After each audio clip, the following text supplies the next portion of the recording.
paz do Senhor para todos, amados irmãos. Que Deus os abençoe com toda sorte de bênção. Que essa tarde seja uma tarde de bênção para todos vocês. Vou trazer a palavra do dia para vocês em Gênesis 37, Gênesis capítulo 39. Amém? Meus amados, vou trazer uma reflexão antes de começarmos essa ministração.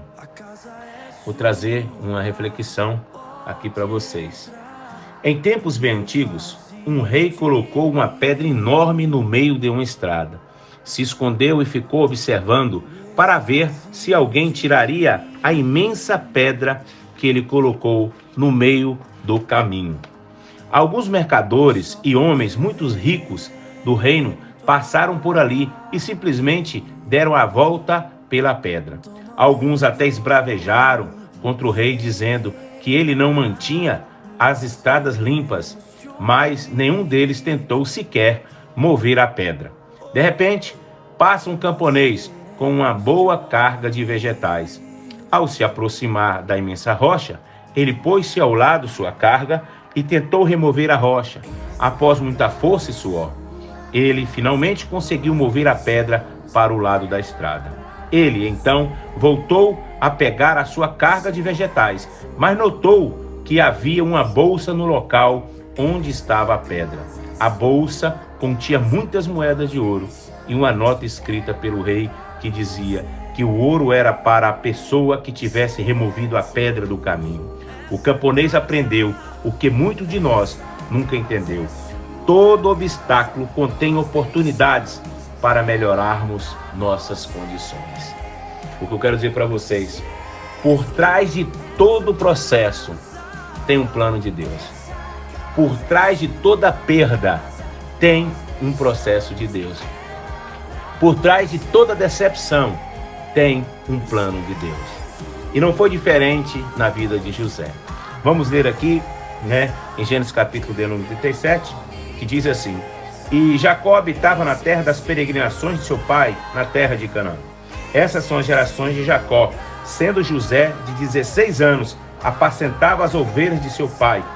Este jovem, com os filhos de Bila e com os filhos de Zilpa, mulheres de seu pai, e José trazia uma má fama deles a seu pai.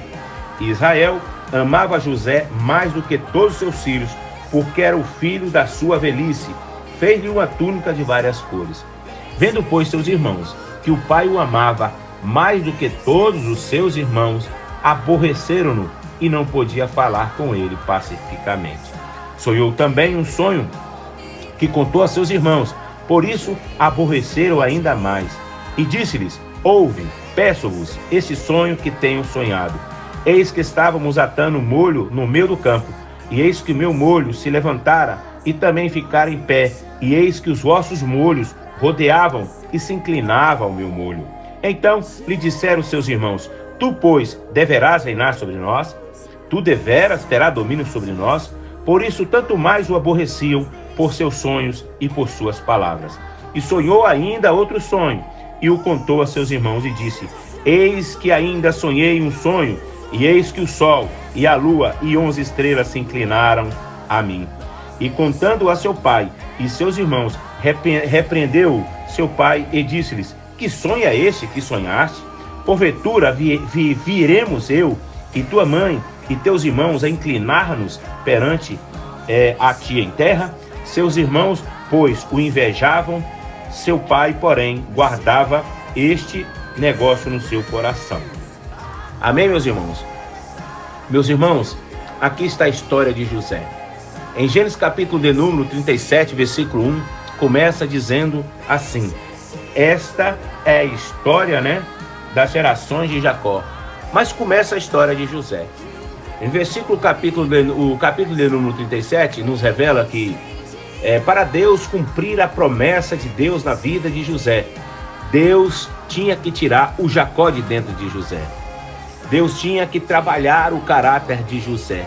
Para que ele fosse um dia governador, era necessário que ele fosse preparado.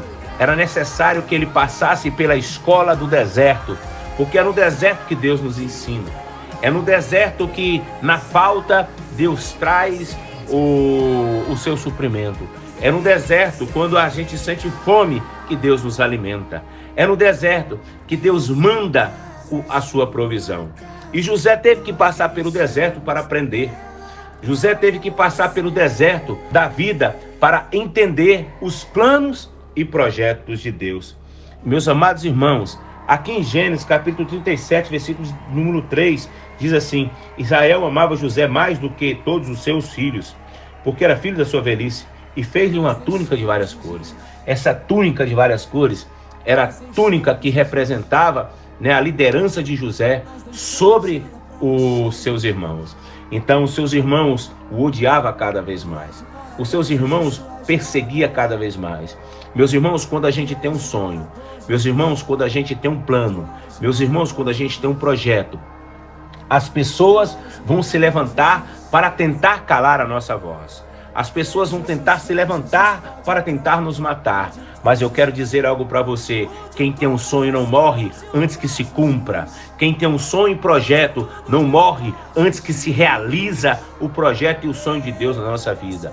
Eu quero dizer que as pessoas, quando olham para nós, vê a diferença, porque o lugar que José ia, ele fazia diferença. E seus irmãos o odiavam cada vez mais, porque ele tinha túnica de 12 cores, porque ele tinha sabedoria de Deus, porque ele tinha autoridade de Deus. Os irmãos reconheciam que Deus era com José, por isso tentaram matar, por isso tentaram perseguir, por isso tentaram vender para o Egito, por isso falaram para o seu pai que uma besta fera havia comido ele e ele havia morrido. Eu quero dizer para você, muitos vão dizer que você já morreu, muitos vão dizer que você não tem mais jeito, muitos vão dizer que não tem mais saída para você, muitos vão dizer que os seus sonhos acabou, muitos vão dizer que você está falido, muitos vão dizer que essa doença aí que você está, essa doença não tem cura, muitos vão dizer que o seu filho não tem mais jeito,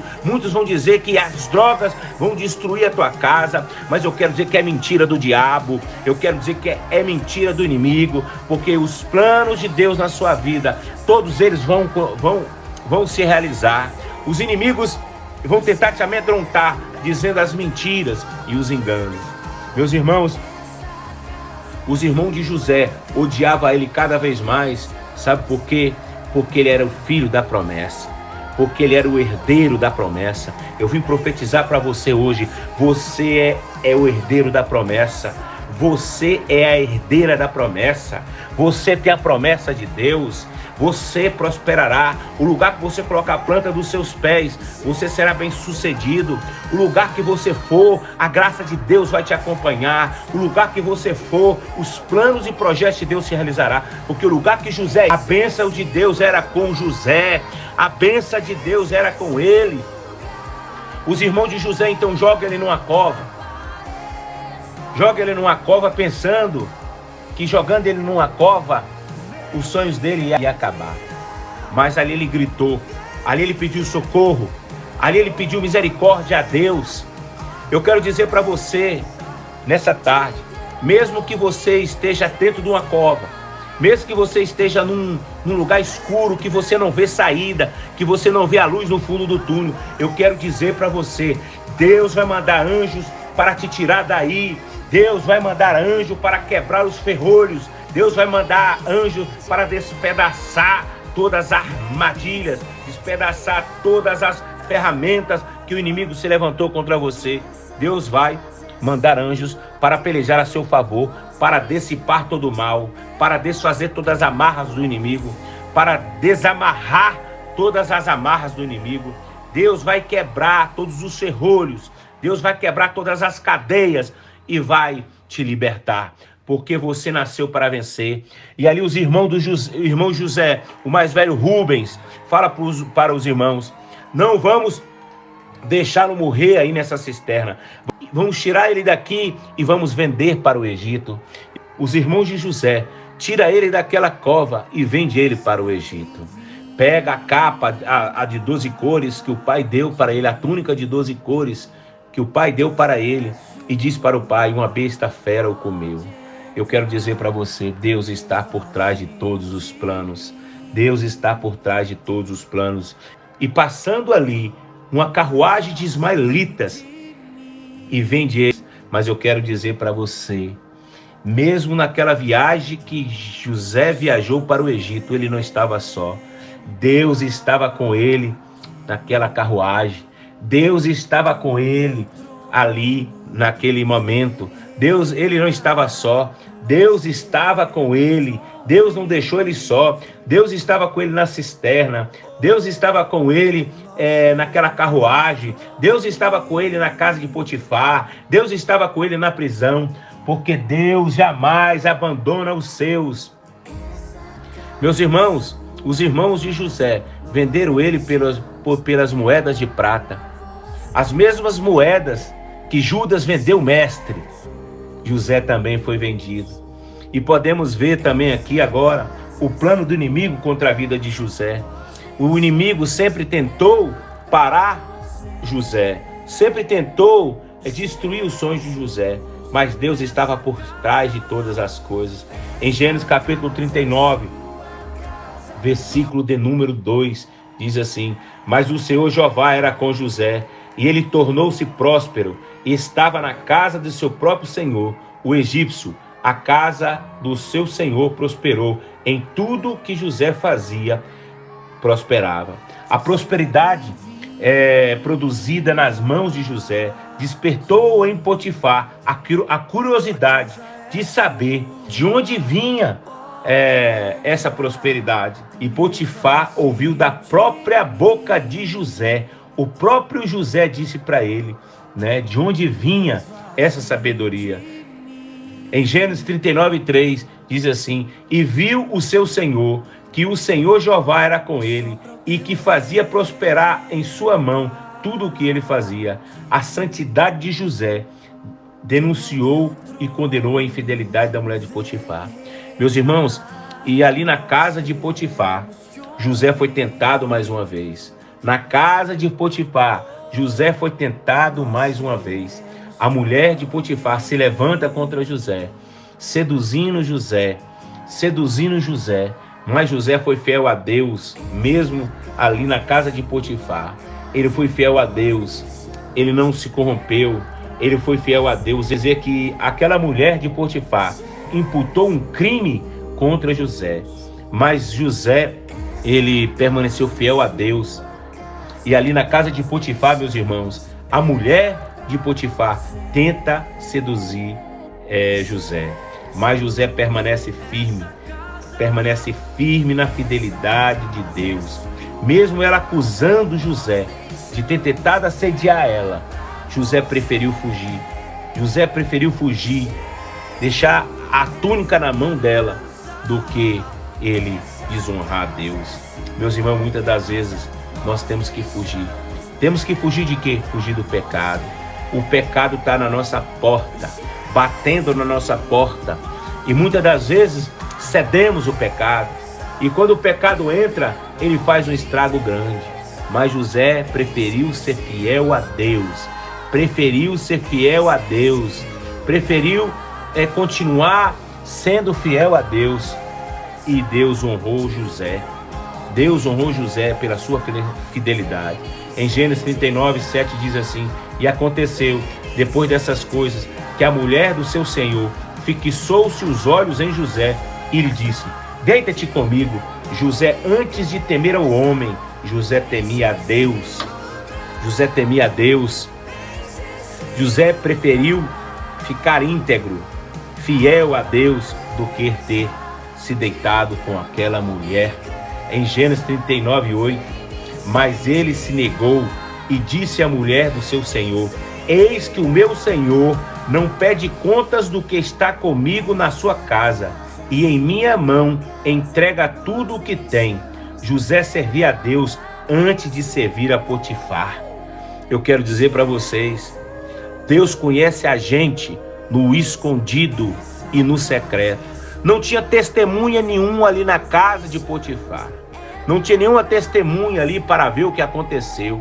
Mas os olhos de Deus estavam ali e contemplou a fidelidade de José. E muitas das vezes acontece na nossa vida. O que nós fazemos longe, dos olhos das pessoas, o que nós fazemos? nós vamos prestar conta de tudo isso. E José tinha essa consciência. José preferiu temer a Deus do que cair no pecado. Amados irmãos, José nos mostra que a fuga é a maior arma do crente. Muitas das vezes nós temos que fugir. José sabia que, ao evitar a presença daquela senhora, ele poderia manter-se íntegro, ele poderia manter-se fiel à palavra de Deus, fiel à promessa de Deus. A insistência de Dalila venceu a persistência de Sansão.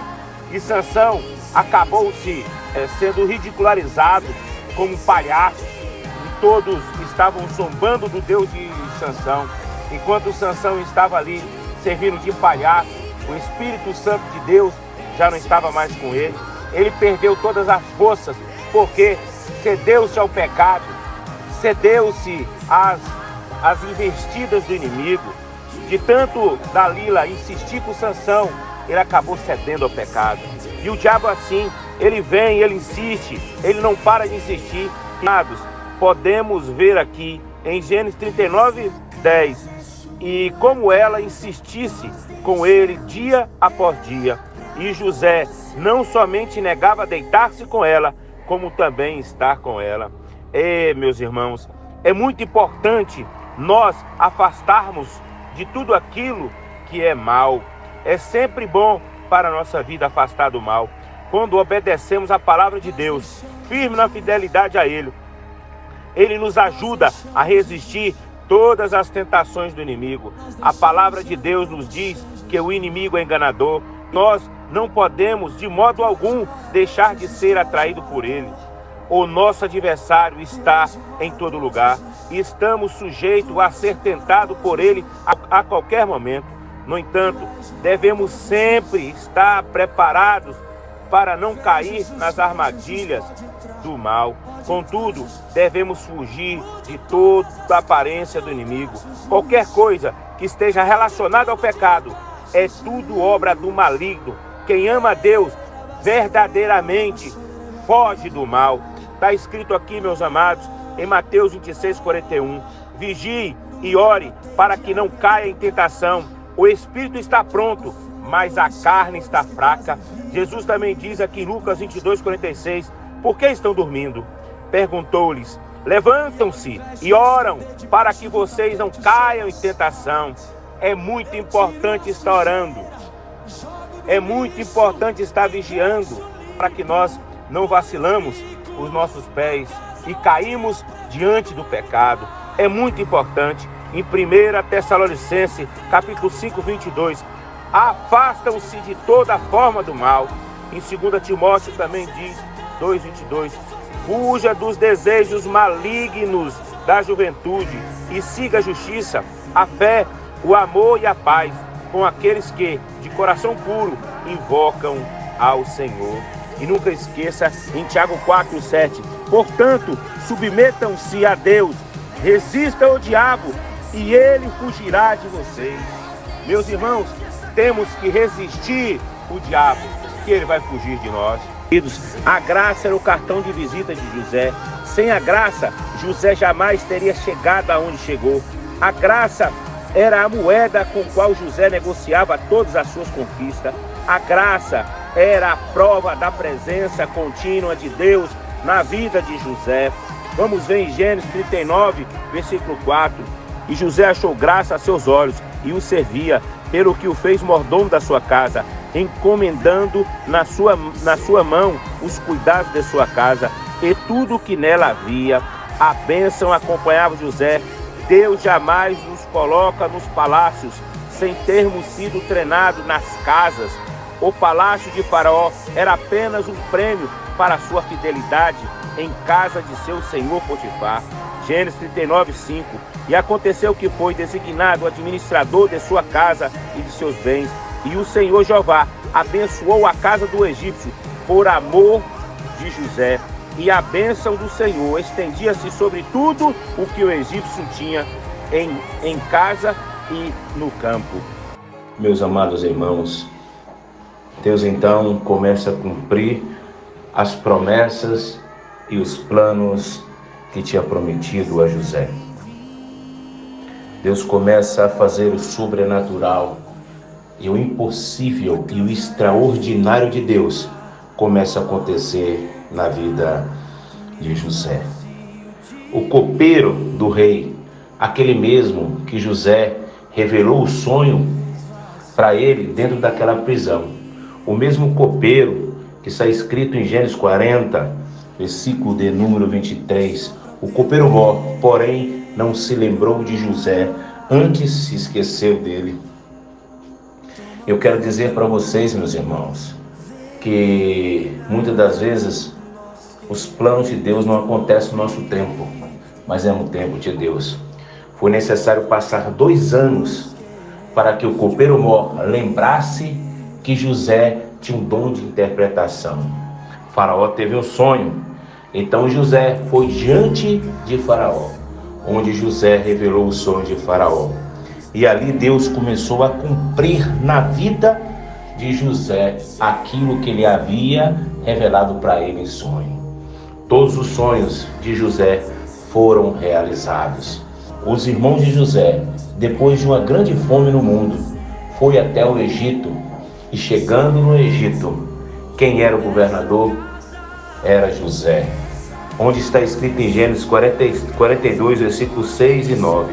E os irmãos de José chegaram e inclinaram-se a ele com o rosto em terra. Então José lembrou-se do sonho que havia tido deles. Meus queridos, eu quero dizer algo para vocês muito interessante. Meus amados, eu quero dizer algo muito interessante para vocês. Tudo aquilo que Deus nos revela, tudo aquilo que Deus nos promete, um dia se cumpre. E se cumpriu na vida de José.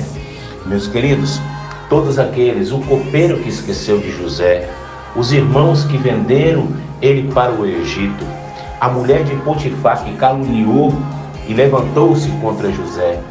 Eu quero dizer para vocês, podem se levantar contra vocês, podem pelejar contra vocês, mas todas as coisas cooperam juntamente para o bem daqueles que amam a Deus. Esse foi o caso na vida de José. Como está escrito em Romanos 8, versículo de número 28, que diz assim: e sabemos que todas as coisas contribuem juntamente para o bem daqueles que amam a Deus, daqueles que são chamados segundo o seu propósito. E Deus tinha um propósito na vida de José, como também tem na sua vida. Meus amados, eu gostaria de terminar esse sermão lendo Gênesis 41, 37 e 45. E essas palavras foi boa aos olhos de Faraó e aos olhos de todos os seus servos. E disse Faraó a seus servos: acharíamos um homem como este, em quem haja o Espírito de Deus? Depois disse Faraó a José: pois que Deus te fez saber tudo isso, ninguém há tão entendido e sábio como tu. Tu estarás sobre a minha casa, e por tua boca se governará todo o meu povo. Somente no trono eu serei maior que tu. Disse mais Faraó a José: vês, aqui te tenho posto sobre toda a terra do Egito. E tirou o Faraó o anel da sua mão, e pôs na mão de José, e o fez vestir as roupas de linho, e pôs um colar de ouro no seu pescoço, e fez subir no segundo carro que tinha, e clamavam diante dele, ajoelhavam. Assim o pôs sobre toda a terra do Egito. Meus queridos, todos aqueles que humilharam José, viram ele sendo vestido da roupa preciosa de linho, as roupas que tiraram de José, as roupas que rasgaram de José. Deus colocou uma roupa de linho nele, uma roupa de governador, uma roupa de autoridade. Todos viram a exaltação de Deus na vida de José. A mulher de Potifar estava lá, o copeiro estava lá, e todos aqueles que caluniaram José, viu Deus honrar José. Quero dizer para vocês também, o tempo de Deus está chegando na vida de vocês. Todos aqueles que se levantam contra vocês, verá Deus agir, verá Deus honrar vocês, porque todas as coisas cooperam para o bem daqueles que amam a Deus. Um abraço e que Deus continue abençoando vocês com toda sorte e bênção.